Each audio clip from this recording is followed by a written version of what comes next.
இருந்தால் ஒரு ஆமேன்னு சொல்லுங்கள். அதனால் முடிந்தவர்கள் முழங்கால் படியிடுங்க. கண்டிப்பாக முழங்கால் பட்டிட்டு தான் ஜெபம் பண்ணோம் அப்படின்னும் நம்ம என்ன பண்ணக்கூடாது. ஒரு சில இடங்களில் தேவன் முழங்கால் படியிட்டு என்ன பண்ணார், ஜெபம் பண்ணார் அப்படின்னு போட்டிருக்குது. அப்போ முழங்கால் படியிட்டு ஜெபம் பண்ணுவது நல்லது. நல்லது சொல்லுங்கள், அது என்னதுங்க?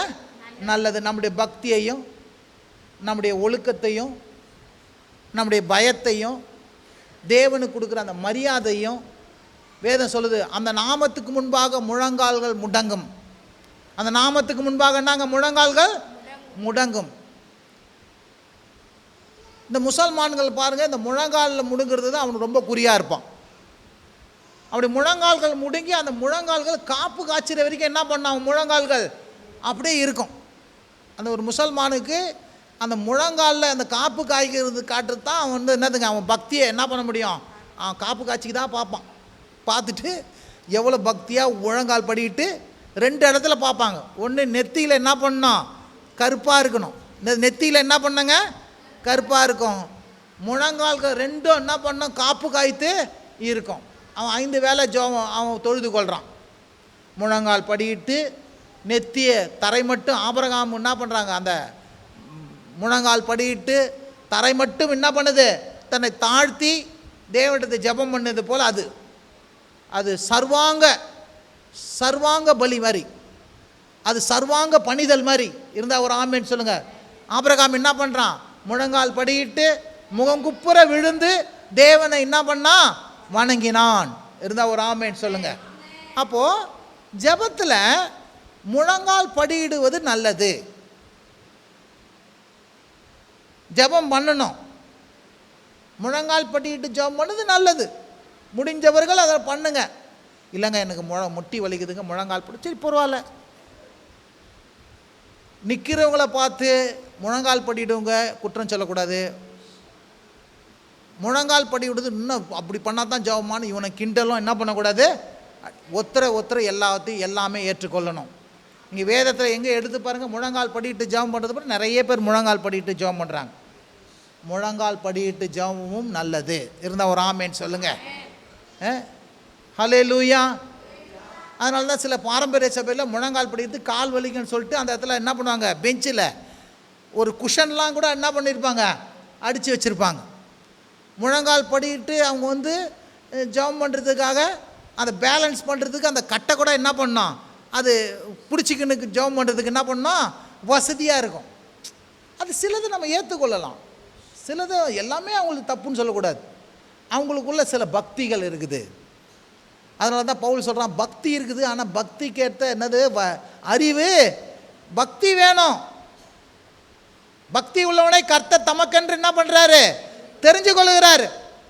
அப்போ நம்முடைய பக்தியையும் பயத்தையும் தெரிவிக்கிற இடம் என்னதுன்னா, ஒரு முழங்கால் படியிடும்போது ஒரு பக்தியையும் பயத்தையும் என்ன பண்ணுறான், நம்ம தேவனுக்கு தெரிவிக்கிறோம். எத்தனை பேருக்கு விளங்குதுங்க?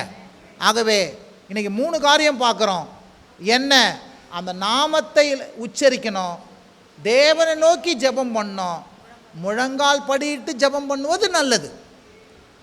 அட்லீஸ்ட் நீங்கள் என்ன பண்ணணும், வீட்டில் இருக்கிற தனிப்பட்ட ஜெபத்துலையாவது என்ன பண்ணுங்க, கொஞ்ச நேரம் முழங்கால் படியிட்டு ஜெபம் பண்ணுங்க. ஆராதனை பண்ணுற நேரத்தில் கூட உக்காந்துருங்க. ஜெபம் பண்ணுற நேரத்துலையாவது கொஞ்ச நேரம் என்ன பண்ணுங்க, முழங்கால் படியிடுங்க. எத்தனை பேருக்கு விளங்குதுங்க? உட்காந்து பாயில் உட்காந்து கை தட்டி ஆராதிக்கிறதா ஜெபம் பண்ணுங்க. ஜெபம் பண்ணும் போதாவது என்ன பண்ணுங்க. அதனால தான் ஸ்திரீகள் வந்து ஆராதிக்க சொல்ல கூட அந்த வெயில போடணும்னு அவசியம் கிடையாது. ஆனால் ஜெபம் பண்ண சொல்ல நீங்கள் என்ன பண்ணுது, அந்த முக்காடை போட்டுக்கிறது நல்லது. அது கூட சொல்ல பவுல் அதை கண்டிப்பாக செய்யணும், அப்படி செய்யலைன்னா கூட பரவாயில்லன்றார். எத்தனை பேருக்கு விளங்குதுங்க நான் சொல்கிறது? ஆகவே நீங்கள் ஆராதிக்கணும். ஆராதிக்கிற நேரத்தில் கூட சில நேரத்தில் முட்டி போடாமல் இருக்கலாம். ஆனால் ஜெபிக்கும்போது நீங்கள் முட்டி போடும்போது அது உங்கள் பக்தியையும் பயத்தையும் காட்டுது. பவுல் சொல்கிறாரு, சபைக்கு ஜெபம் பண்ணும்போது சொல்கிறாரு, அவர் நாமக்காரன் ஆகிய நாள் முழங்கால் படியிட்டு. ஏன் அந்த வார்த்தை வரணும்? ஜெபத்தில் முழங்கால் படியிடுவது நம்முடைய பக்தியையும் நம்முடைய அன்பையும் ஒரு மரியாதையும் தேவனுக்கு தெரிவிக்கிற ஒன்றாக இருக்கிறது. முடிந்தவர்கள் அதை செய்யணும். அதனால தான் நான் சொல்கிறேன், முடிந்தவர்கள் என்ன பண்ணீங்க, நீங்கள் கர்த்தருடைய பந்தி எடுக்க சொல்லவாது என்ன பண்ணுங்க, முழங்கால் படியிட்டு என்ன பண்ணுங்க பண்ணுங்க. எத்தனை பேருக்கு விளங்குது நான் சொல்கிறது? ஹல்லேலூயா, ஹல்லேலூயா. ஜெபம். இன்றைக்கி அப்போ 3 காரியங்களை பார்த்தோம். கர்த்தர் உங்களை ஆசீர்வதிப்பாராக. ஸ்தோத்திரம் ஆண்டவரே, உமக்கு ஸ்தோத்திரம், ஸ்தோத்திரம், ஸ்தோத்திரம், ஸ்தோத்திரம், ஸ்தோத்திரம். தேவரீர் உமது நாமத்தை நோக்கி ஆண்டவரே அப்பா ஸ்தோத்திரம், உமது நாமத்தை உச்சரித்து ஜெபிக்கணும் என்பதை, அந்த நாமம் ஆண்டவரே பூலோகத்துக்கும் ஆண்டவரே பரலோகத்துக்கும் முழு குடும்பத்துக்கும் நாமக்காரர். அந்த நாமம் ஒரு அதிகாரமும், அந்த நாமம் ஒரு வல்லமையும், அந்த நாமம் ஆண்டவரே எங்களுக்கு ஒரு சாவியை போல ஆண்டவரே பரலோகத்தை திறக்கிறதா இருக்கிறது.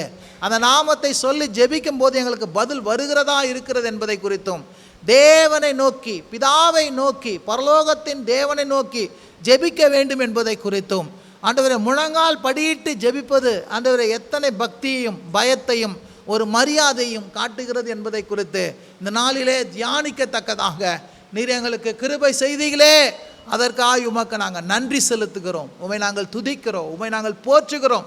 ஆண்டவரே தங்களுடைய ஜெப வாழ்வில் ஆண்டவரே தேவனத்தை நோக்கி ஜெபிக்கவும், உமது நாமத்தை உச்சரித்து ஜெபிக்கவும், பக்தி வைராக்கியத்தோடு விசுவாசத்தோடு ஜெபிப்பதற்கு ஆண்டவரே மற்ற அப்போஸ்தலர்களுக்கு மாதிரியாய் காணப்படத்தக்கதாக இவர்களுக்கு நீங்கள் கிருபை பாராட்டும்படியாய் நாங்கள் ஜெபிக்கிறோம்.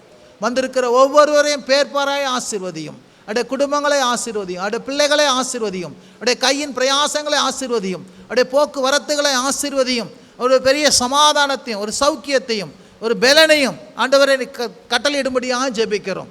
தடைகள் எல்லாவற்றையும் எடுத்து போடும், வாசல்களை எல்லாவற்றையும் திறந்தரலும், அனுகூலங்களை உண்டாகட்டும், தயவு உண்டாகட்டும். இயேசுவின் நல்ல நாமத்தினால் ஜெபிக்கிறோம் எங்கள் நல்ல பிதாவே, ஆமென், ஆமென். என் ஆத்துமாவே கர்த்தரை ஸ்தோத்திரி, என் முழு உள்ளமே அவருடைய பரிசுத்த நாமத்தை ஸ்தோத்திரி. என் ஆத்துமாவே கர்த்தரை ஸ்தோத்திரி, கர்த்தர் செய்த சகல உபகாரங்களையும் மறவாதே. ஆமென். நம்முடைய கர்த்தராகிய இயேசு கிறிஸ்துவின் கிருபையும் பிதாவாகிய தேவனுடைய அன்பும் பரிசுத்த ஆவியினுடைய அந்யோன்ய ஐக்கியம் சமாதானம் என்றென்றும் நம்மோடு கூட இருப்பதாக. சென்று வாருங்கள், கர்த்தர் உங்களை ஆசீர்வதிப்பாராக. ஒருவருக்கு ஒரு வாழ்த்து தெரிவித்துக் கொள்வோம். பிரைஸ் அல்லாஹ்.